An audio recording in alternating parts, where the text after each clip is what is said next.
Hello everybody, welcome back to the workshop. So in this video, I'm going to be making up some Flypress tooling. Specifically, I'm going to be making a push tool, or basically a top die to do, hand driving of punches and or put chisels underneath it, something like that. Basically just a flat block that I can then do some flat squishing underneath. I figured this was a great way of starting off a little Flypress tooling series. I don't know how many videos I'll actually do in this video series, because it's a lot easier to just make tools without doing them on camera. But to kick it off, I want to start with some flat dies. Now the first thing that I have to overcome with this particular Flypress, again, this is like right around a 5 or 6 ton press, if you will, is that this has a very high clearance. As you can see right through here, this has 14 inches of daylight in between where the max height of the die can go and all the way down to the base or the bed of the actual Flypress, which is awesome if I want to take and push long drifts through things, or if I want to do a lot of top tooling or hand tools. What makes it not so awesome is like a lot of the Flypresses that you see around, you see that they have a big plate and they got a square hole through it, and that's all well and fine, but that would put my die block clear down here, and unless I'm trying to squeeze stuff that's this tall, it doesn't really help out. So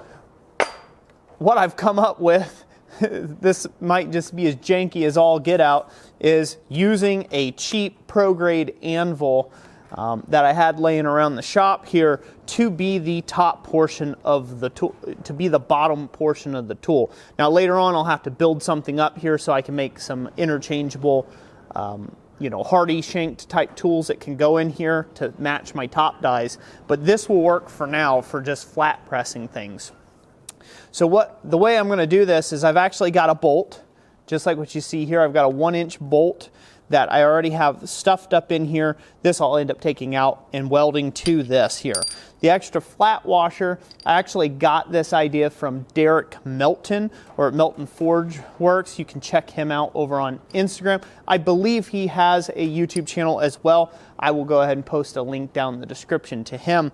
But I got this idea for this little spacer to help spread out the force even more on the face of the ram of the Flypress, versus it all being, centralized on, say, a 1/4-inch rim here, which I thought was a really great idea. That won't be actually welded to this. This will be just removable. I can use it with any tool, and I'll just keep these handy right in a tray by here. But basically, we're going to take this big square block. It is a piece of tool steel. I believe it's 4140. And we're going to weld that right to the top, and then these just slide up in here and chuck right in, and you're good to go. So that's what I'm going to be working on today, and then hey, maybe even at the end of this video we'll get to take and squish some steel, which will be a lot of fun, to do that and see how that goes. So without further ado, let's head into the other side of the shop and get this thing all welded up.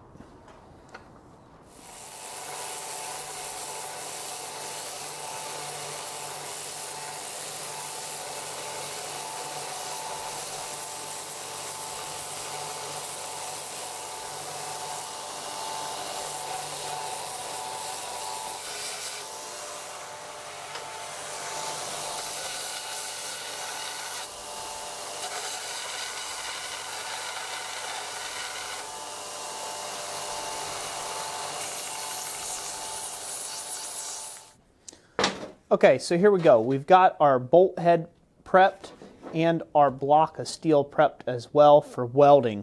What I'm actually going to do is I'm actually going to tack this up real quick. We're going to tack weld this up, and then, so once I've got this all centered, roughly centered where I want it, all that good stuff, and I get it all tack welded up, I'm going to take it out to the forge and I'm going to heat this whole thing up. It doesn't have to get super hot, but I do need to do a preheat on this because we are welding a lot thicker material together, and then I will have to take multiple passes around the exterior of this to help fill in a nice fillet weld all the way across the whole piece. The reason for this being is if you notice how this sticks out here and these are basically unsupported, there's going to be a lot of torque on these if I ever get anything off to one side or the other. So we want to mitigate those stresses right there at that sharp joint. So we do want to build up a nice fillet weld in there. One thing we don't want to do, however, is we do not want to take and build up a weld to where it gets up here onto the flat spot, because that is bearing against the actual fly press itself, and we don't want to damage anything. We don't want this to be all crooked or weird or something like that, which will end up damaging the fly press. So we don't want that, but we do want, however, is to build up enough fillet weld in here that we transfer a lot of those forces, any lateral forces that may actually happen on this piece. So with that being said, I'm going to go ahead and get this all nice and centered up, and then we will go ahead and get it stuck together here.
Okie doke. So there you have it.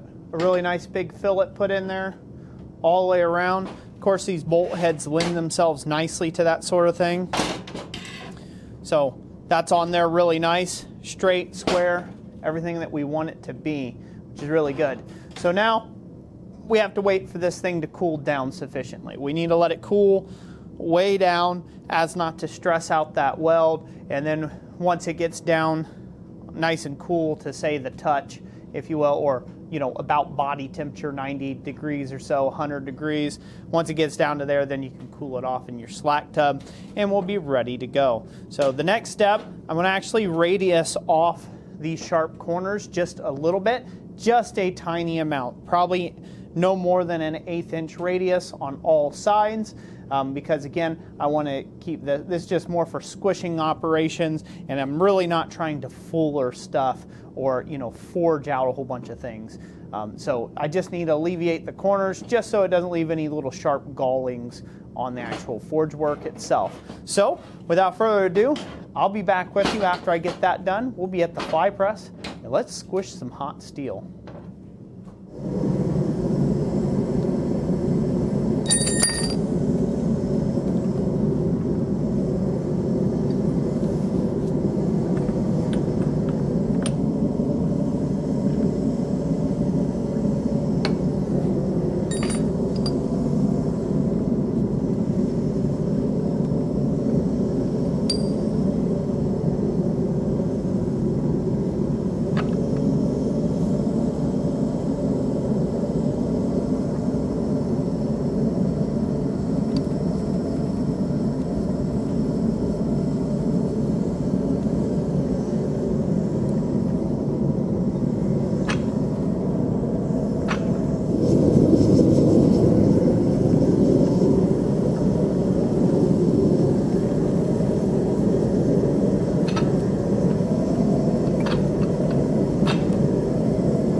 Okie doke. So there you go, folks. As you can see, that is one simple tool, but with a whole myriad of uses. You can see now where just using a push block or just have a simple ram up here really allows you to have a lot of different options underneath. Again, this thing being so tall, it's kind of a downside, but it's also a big premium upside for me personally in the work that I do, because the more clearance height that I have here gives me way more options that I can use this fly press for than what maybe a standard size fly press would have, because of the limits that you would have with the space between the dies. So as you can see, I've got this Holland anvil swedge block that I got from Greg and Hobie over at Holland Anvil. If you don't know them, you should. They are helping us give away one swedge block every single month throughout the whole year of 2021 at our monthly live streams that we do. That's once a month we do that. So be sure to check the link in the description for that when you find out when the next one will be. But as you can see, I'm using this swedge block underneath here and using these bottom swedges with this top push block, which is super handy. Now I do intend on making top swedges like that mirror these perfectly on all sides for this tool, and I also intend on making a holder of some sorts that kind of comes up and holds this, so this way it doesn't have a tendency to wobble or scooch, you know what I mean, scooch out and or wobble back and forth. But that will be in another video at another time, you know, potentially. But you can see this thing has quite a bit of force to it. I'm super happy with this fly press. Yeah, I've been wanting one for quite a lot of years. It's quiet. There's no pumps or oils to deal with. It's all mechanical, so it's kind of my bag right there. I think it's a really super cool thing. And as you can see, it did a hurting on this 1-inch round by drawing out a 5/8 inch round tenon on the end of that there. So again, that's pretty cool, taking 1-inch round and squashing it that easy. Now, with any fly press or any press really, because they are slow at the ram travel speed so slow, you do have to take bites. You have to change up your forging a little bit than like if you do on the power hammer, like my power hammer that I have. You have to take smaller bites whenever you're working on something thick. This being right around a 5 to 6 ton fly press, you know, taking little nibbles on 1 inch, no problem at all. It'll be interesting to see this thing and what its actual limits of its capabilities are. Most of the tooling in my shop is probably right around limited to about 1-inch material. But using this predominantly to drive drifts or punches, or through artistic ironwork, you know, to be able to do slit and drifts repeatedly down a long bar and set up a fence, this is going to be super handy in the shop, where I otherwise would have had to do that type of work by hand before. So yeah, pretty basic tool, nice and simple, easy to install, nothing to it. Just grab you some 1-inch bolts, you know, and you're good to go. So I mean, not much else to say about that. Thank you to all of our channel members who make this content possible. Really couldn't do it without you fine folks, so thank you so much to you all. If you like this video and you consider hitting that subscribe and that like button, I would greatly appreciate it. It helps this channel out so much more than you even know. So please hit that like and the subscribe button if you want to catch up with some more content with this. I will be doing more fly press tooling related videos in the future, so if you're interested in that sort of thing, stick around, check us out on Fridays when we give away one of these swedge blocks, and who knows, maybe you could win one. So that's it for today. God bless each and every last one of you, and we will catch you on the next one. Thanks so much for watching.